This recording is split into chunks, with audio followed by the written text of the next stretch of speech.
Kalau kita mengetahui bahwa kematian bayi itu meningkat, padahal mereka ngomongnya seperti itu, ya jangan langsung percaya. Kan kita ngelihat faktanya itu, faktanya loh tingkat kematian bayi itu meningkat, berarti ada yang nggak beres ini, entah itu dari segi komunikasinya atau entah apanya lah, itu pasti ada yang nggak beres. Nah, makanya langkah pertama kita harus cari tahu sebanyak-banyaknya, jangan keburu percaya pada satu sumber. Setelah tanya kepada perangkat desa, kita tanya ke masyarakatnya, ke ibu-ibu yang langsung mengalami yang langsung mengalami kematian bayi ini tadi. Jadi bayinya banyak yang meninggal itu karena apa? Ternyata masyarakat desa Kenal Gorowong ini ngakunya ini banyak masalah transportasi, kemudian jauhnya dokter, terus di desa mereka itu nggak ada dokter sama bidan, seperti itu. Jadi mereka itu mengeluhkan seperti itu. Nah, mungkin itu ada benarnya, karena memang tempatnya dokter sama bidan jauh dari desa tersebut. Tapi juga jangan langsung menjudge bahwa berarti kesalahan dari tingkat kematian bayi yang tinggi itu dari masalah ini tadi. Jangan, kita harus mencari faktor-faktor lain. Yang setelah kita teliti, ternyata masalahnya adalah di masalah komunikasi. Kenapa kok bisa seperti itu? Karena ternyata selain dokternya memang ada jauh, terus transportasinya juga jarang. Ternyata para ibu di sana itu juga kurang adanya pengetahuan tentang bagaimana cara menjaga keselamatan bayi supaya tingkat kematian bayi itu rendah. Ternyata mereka itu rata-rata tamatan SD dan berada di bawah garis kemiskinan, dan mereka juga nggak pernah dapat saluran komunikasi massa. Jadi cara penanganan yang tepat untuk bayinya itu mereka nggak tahu.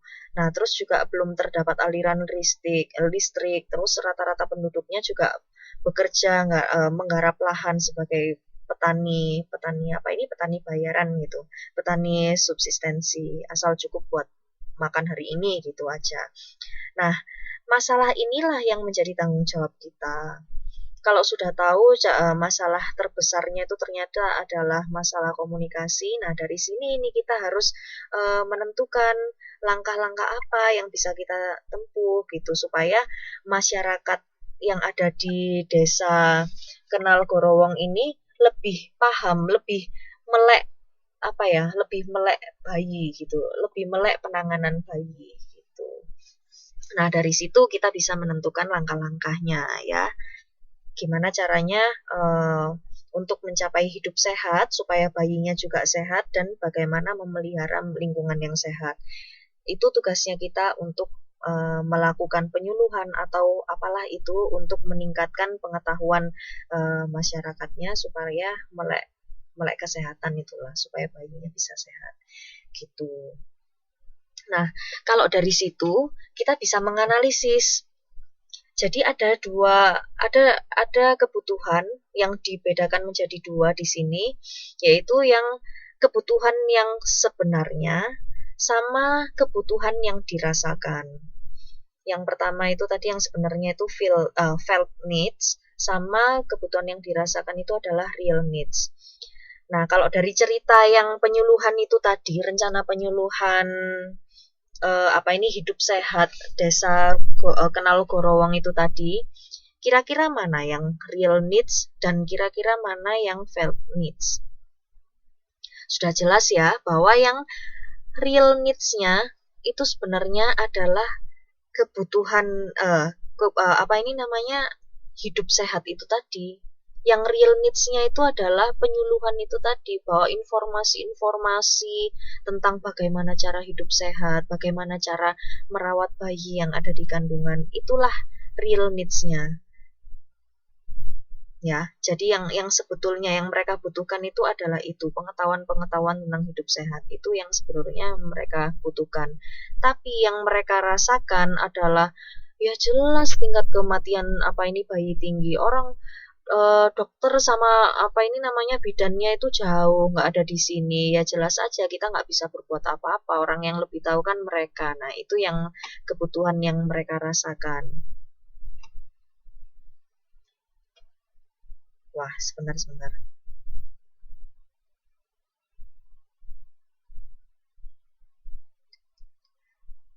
ini maaf ya, salah ini saya salah nulisnya. Jadi sebenarnya untuk yang felt needs itu kebutuhan yang dirasakan. Kalau yang real needs itu adalah kebutuhan yang sebenarnya. Saya pikir sih Mbak Mas pasti udah tahu lah ya bahasa Inggrisnya. Kan udah ngerti kan kata dasarnya ini, kalau real itu berarti yang sebenarnya, kalau felt yang dirasakan. Jadi ini tinggal dibalik aja ya, maaf. Jadi ini salah slide-nya. Cuman untuk penjelasannya sudah benar.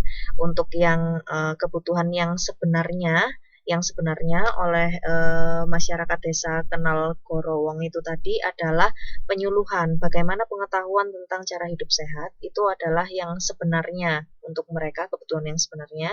Nah, kalau yang dirasakan yaitu tadi yang jauhnya dokter atau bidan, tidak adanya transportasi, itu yang dirasakan gitu.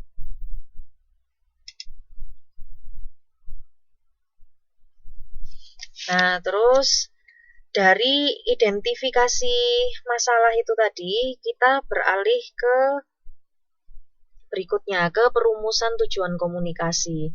Setelah tahu masalah-masalahnya, sekarang kita membuat tujuan-tujuannya, tujuan komunikasinya seperti apa. Yang jelas kita harus memperhatikan beberapa unsur yang termasuk di tujuan komunikasi. Yang pertama adalah halayaknya atau audiensnya kita.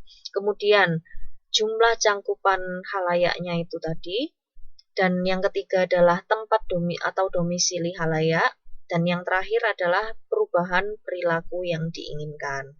Jadi ini semua adalah unsur-unsur dari tujuan komunikasi ya. Nah, di sini tujuan ini dibedakan menjadi dua, ada yang namanya tujuan umum dan tujuan khusus. Kalau tujuan umum itu contoh-contohnya seperti apa? Kalau misalnya kita merujuk pada kasusnya masyarakat desa Kenal Gorowong itu tadi, ada beberapa ya kalau disebutkan dalam buku ini. Contohnya adalah yang pertama, pemahaman masyarakat desa Kenal Gorowong tentang cara-cara hidup sehat. Itu tujuan umumnya. Kemudian ada cara untuk meningkatkan keterampilan para ibu di desa Kenal Gorowong dalam meramu makanan dengan kandungan gizi seimbang. Itu juga termasuk tujuan umum. Yang berikutnya adalah gimana sih caranya untuk meningkatkan sikap positif masyarakat desa Kenal Gorowong terhadap kesehatan ibu dan anak. Itu juga masih tujuan umum. Jadi generalnya tujuan kita untuk melakukan komunikasi terhadap masyarakat desa Gorowong adalah itu tadi. Jadi supaya masyarakatnya paham, supaya para ibunya terampil, kemudian masyarakatnya sendiri memiliki pandangan positif gitu terhadap kesehatan ibu dan anak. Itu umumnya. Nah, terus khususnya apa nih? Khususnya ya berarti kita menentukan ini, tinggal dirujuk ke ini aja. Kita kan sudah belajar tentang jumlah, tempat, perubahan perilaku. Berarti kalau tujuan khususnya ya tinggal didetailkan lagi bahwa misalnya kira-kira 80% dari ibu-ibu di desa Kenal Gorowong bisa memiliki anak balita yang mampu menjelaskan kalimat sendiri cara-cara merawat kesehatan bayi. Sebentar ya. Sorry. Ya, gitu ya. Jadi kita sudah menetapkan angka nih. Ada tujuannya. Kira-kira 80% lah nanti yang mereka itu udah paham bagaimana cara untuk merawat kesehatan bayi gitu. Nah, kemudian apalagi?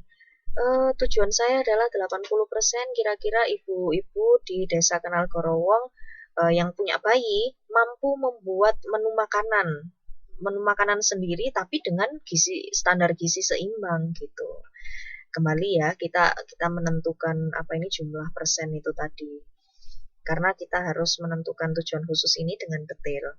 Nah, kira-kira apa lagi yang berkaitan dengan tujuan detail lagi? Ya ini aja, tinggal lihat contoh berikutnya bahwa 80% ibu-ibu di desa Kenal Gorowong bisa mau mendatangi kegiatan-kegiatan penyuluhan kesehatan tentang ibu dan anak yang diselenggarakan di desanya. Nah, jadi tahu ya bedanya ya, kalau tujuan umum itu